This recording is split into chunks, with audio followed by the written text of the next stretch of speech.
Manipuri wari pambi senena tabiriba pumnamakpu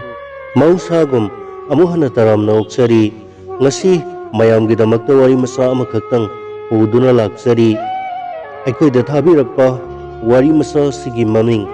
nongmatagi lamkoi wari haina mingtholi wari masa sigi aibana moirangthem dinakanta taminarasi wari masa nongmatagi lamkoi wari ngasi se langwan thagi pankhalakpa thahauni tareni panba nomaijing numitni Sendra Road ta laiba maisum bigidi nomaijing numit se mathau khwaidagi disenba oiri malemgi oina nomaijing numit se laingaki senmi pumba suti oiduna yum da pothaduna lainai thabak suba lepnai adubu maisum bagidi mathau chille Sendra gi singkhong da lairiba hithangfa masida magi leiteng tauraba hi ama yauri lamkoiba lakpa mising magi hi da tonghalaga loktak pat ki iyairomda uduna loktak lairembi imagi phajababu yenghalli maisumbana mahaki awamal oine hi tongliba mi amamamdagi lupa yankhai lauba lupa chama lauba tawi mahaki hi tongbagi atongmal se hanadagi hengalle masina hingnabagi damak mahaki amata ngairaba upai oiri Mayon lamgi ising nungsit akoibagi phibamda nungai yaifana laiba imung amagi miyoi sing asidi lamkoiba lakli noma phadok marak-marakta oirabasu imung amagi miyoi sing punna lamthoktuna koiba satpase mi khwaina taunadaba natte mase imung adugi laiminariba miyoi sing amaga nungsi sanaba hengali amasung imung manung oibagi mari phagalali haina akhangai singna hainaribani Ibotona moirang lai harauba yengba lakpada khangnarakuna nungsinakhiba memthoi ngasina masanupi memigi mama oirare angang nupi masa amaga makhoi mari punna sendrada koirusi haina lakbani ibotongi masanupi memina sunglass anok upsillaga sendragi one way road ta sendra tamna thaurakhiba gari edo fana yamna yangna thogjilakhi makhoigi gari edo leiba kuidriba ahanbani yamna halli nali fazai gari se khakta fazaba nate moirang ningolgi masani haibada pakcharaba memina amuk hena fazabani masak fazabata natana moirang thoibigum matik mathauna lai mahakna Sendra Road sida fada yangna thogjilakhiba gari ado kanana su thatte maning tamna thogjilakhre tasengna memi se aki akhang leitabini yamna thauna fabini angang oingai desu nupa masa singa khana sainabada mana hekta ngamlakpani haujik oiriba Sendra Road ki phiwa mase one way ni lambi se pak chawre gari tongduna satpa nungaire matam amagi Sendra Road ka manadre laikhom leinang uful wai ful yamna thangambasu Manipur leingakna tourism da hena miyeng sangakpadagi fagalakli putta rompak pa median sida upambi masa sing haubo uri apikpa laikolgum haipal laipan khara thajinduna hawalabadi adum fazarada wujatni moirang bazar dagi na Sendra Road phawbugi athapase chaurana kilometer ani muk oigani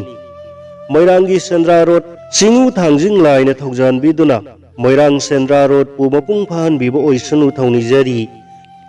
ngasai dagi lakhiba ibotongi imungdo Sendra gi singthakta kaduna yengluraba jani makhoigi mafamda fazabana nungaibana haifam khangkhide ngasi nongma phadok lakpasida makhoi pungau ngaukhre Sendra gi singthaktagi yengbada uriba saktamdi fazaraba loktak ki imai thakta phum masa lairiba sing amasung pat mapangi khungang masa sing tamna uribani makhoi se yengbada adum fazari pungning huri singthak asida hauriba achauba upal singda mahum saduna lairiba usek waya singi konjel singna amuka hena pungning wakhal nungai halli asigumba mausagi fazaba sing asidani ibotongi masanupi memina mafam marang khangdana ngauriba camera na photo bu nambo loire memigi matause makhoi loina hithangpham lomda amuk lakle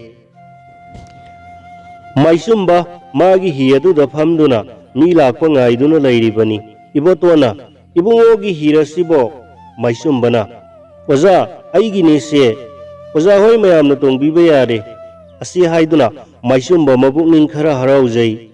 मपु अतै लैरिबा hissing असिदा तोंगे हाइददना महाकी हि असिदा तोंगदौरिबा असिगिदमक्तनी महाकना हराउजरिबा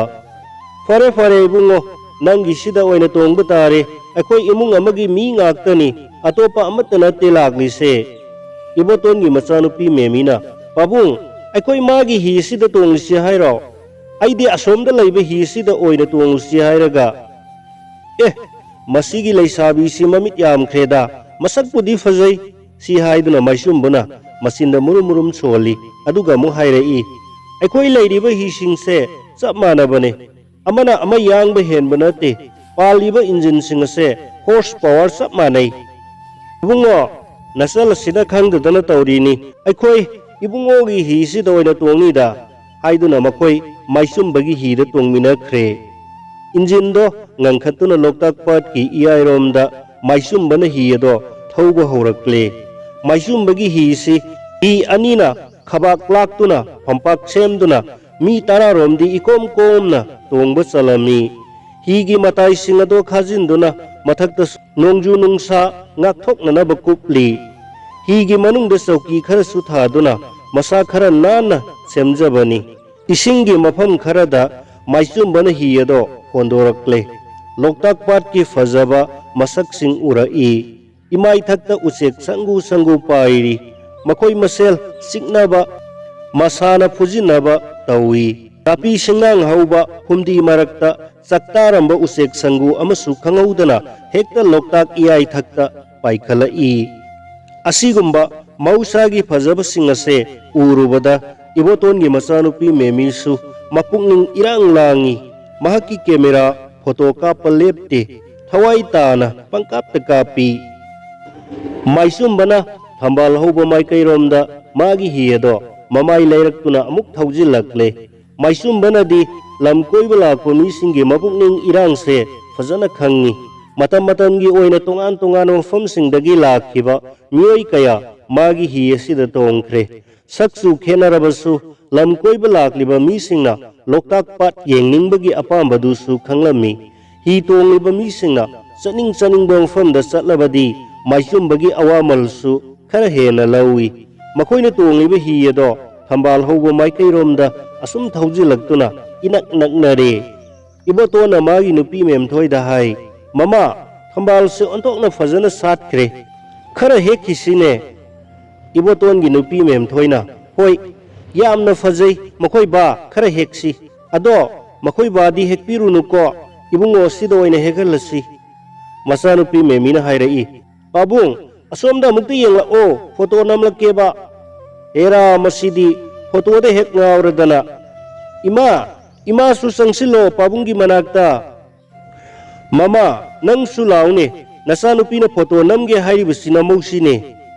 मखोय बा सिसु अहल नतदौना नचानुपीगा चप हेक मानै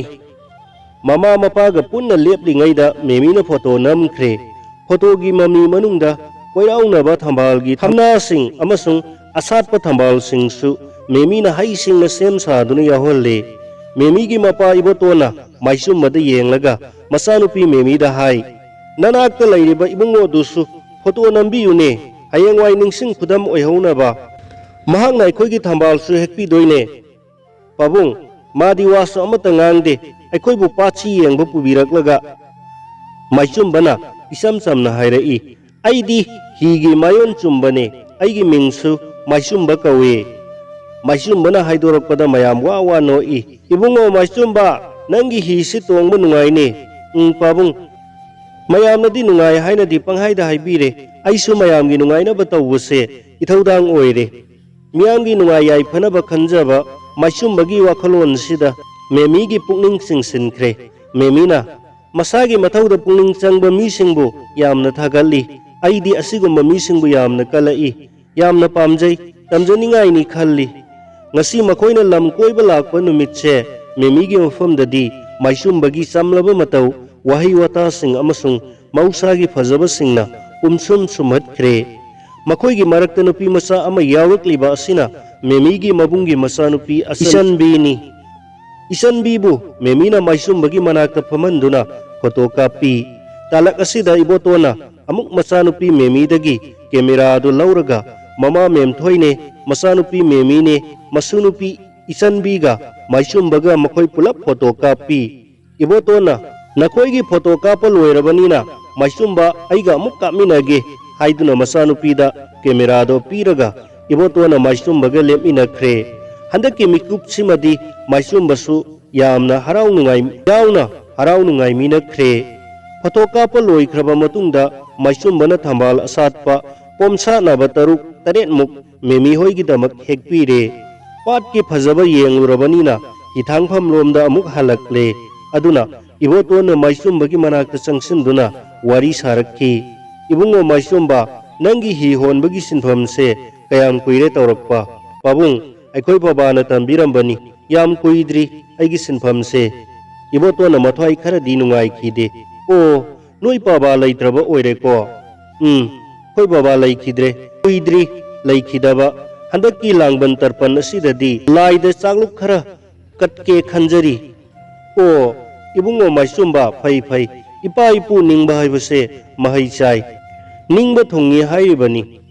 मेमीगी mama मेमथोइना मरक थच्चिल्लई मखोइबा माइसुम्बगीदी ही होनबसिना निंगबा थोंजरबनी फजना महै चारबनी माइसुम्बा नत्रने माइसुम्बसे मीना हाइरको वहाई परेंगसिंग वहाई वातासिंग अर्थ फजना खंगी मेमीगी mama मेमथोइना हाइरक्लिबा वहाइसे करेमनरिबरा नत्रगा महाकु हंथना खल्लिबरा हाइबसे माइसुम्बना वखल तौई इमाइबेमा अखोइगी पाबदो मंत्री ओइरमद्रे मसा आइंगोंदा राजनीति ताकपी तंबीरमलबदी आइएसे हौजिक मंत्री ओइरमगदबनी इबोतोना माइसुम्बगी वहाई असिदा नोकथोरई माइसुम्बसे मीनगा उसित होइदबा थाक हंथना खनबा यादे हाइबसे इबोतोना खंगलम्मी फरे फरे माइसुम्बा हिथांगफमसु यौगदौरे नंगा वारी साबसिसु नुंगाई ngasi lam koiba lakpasi nangna mathel ama amuk hapire ado nangi hi honba sinfam asibu kayam di kanage kadai dagi kanaru dangno pabung masina di nupi thiwa phangni thajade punsi se marek mahau thokna hingba ngamloi apan ba laitana ngang thorakpa maisumbagi wa sida memi gi mama memthoina murum murum soli sibu wa ne ne ngang li sibu ikai baga khangde ne ngaurabra karino माइसुम बनंगांग थोरकलिबा सिंगदा इबोतोंदी नोकपदा पुगली पाइदेदा खाकपनी मेमीना मबुंगी मसानुपी इचनबीगा फोटो नमदुना सानदुना लई मखोई हिथांगफम यौख्रे हिदगी मखोई लोइना मकुमथख्रे इबोतोना हाइरई माइसुमबा नंगी ही अतोंगमलदी लुपा कया तारबनो माइसुमबना पाबुंग मयंगमकी दिलुपा 150 तारे थंबाल हौबरोमदसु सतुनो कोइथोकलोरे अदुना लुपा 100 ओइना पिबीरो असि हाइदुना मागी ही मनुंगदा थारिबा प्लास्टिक चौकरी सिंगदो तकथोक खोटोकतुना सिट चेंगली